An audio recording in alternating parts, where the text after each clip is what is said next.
All right, folks, what's up? So, a little bit of an update, what I've been up to, just working, grinding it all out. Got switched to a new construction site. Now I'm working on a aluminum plant. We're building an aluminum plant in Charleston. It's actually close to my apartment, so my commute time actually went down.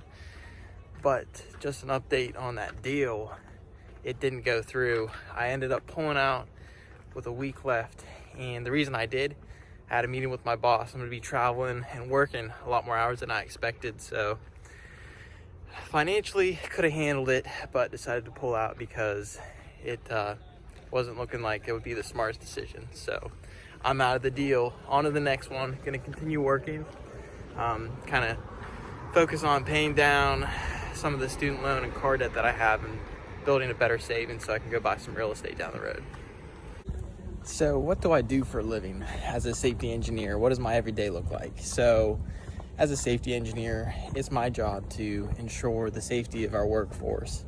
And a lot of times that looks like training, getting out in the field, and building relationships with the workers, handling incidents when they occur, when accidents happen, when near misses, property damage, all that good stuff. So I manage that when that comes up. And how did I get into environmental health and safety? So I didn't know it was a thing. Not a lot of people know what safety is, that there's a great career in safety to be had. So I was originally pre-engineering at IEP. Graduated from Indiana, went to the high school there, and wanted to stay local, pay that in-state tuition, save a couple bucks. So I ended up going to IEP for pre-engineering.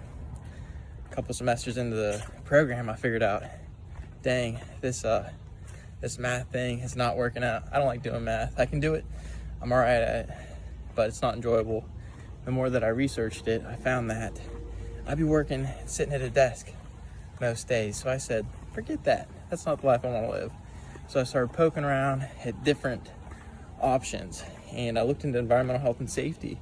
And it gives you the opportunity to do a lot of different things, work in a huge variety of different industries, and you're not stuck inside all day.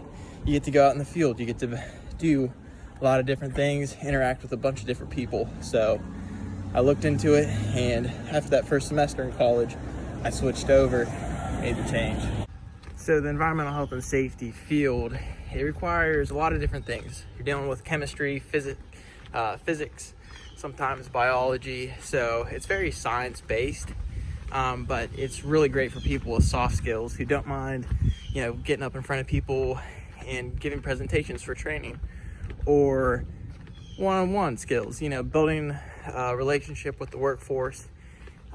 Sometimes you're dealing with a superintendent. Sometimes you're dealing with subcontractors that don't even technically are employed by the company that you work for. So it allows you to do a lot of different things. I've had the opportunity to work over the summers, paid internships, and safety is one of the few fields where interns can make pretty dang good money.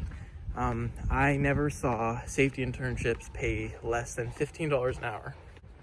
So after my sophomore year, I took my first internship at a gold mine. Super fun experience, good money. It was kind of remote, but it was really fun, and I learned a lot. The second summer, I got to go work at Tesla Motors, which was a great experience, working in San Francisco. Expensive area, making great money still, and a really rich experience, and got to see a lot of cool stuff. I got to see Elon Musk. It was crazy. And then part of the internship program at IEP, the degree program, it requires you to do an internship. So you can't graduate that program with some kind of field experience, which is a great thing to have out of school. Not everybody gets that. So anyways, all degrees, they aren't created equal yet.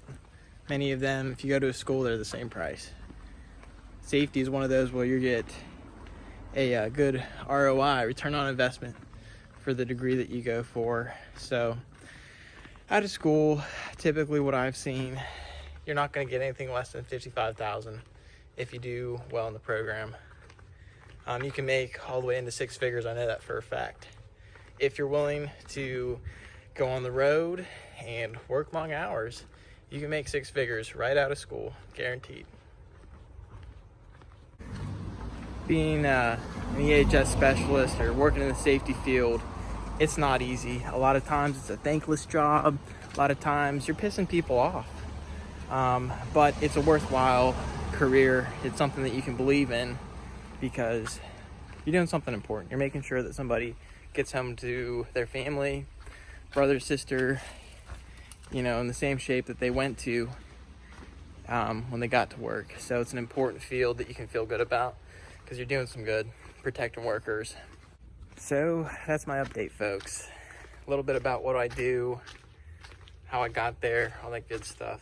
So I'm just going to continue to work this position as a safety engineer, hopefully get moved up to a manager sooner than later, and see where that goes while saving for real estate.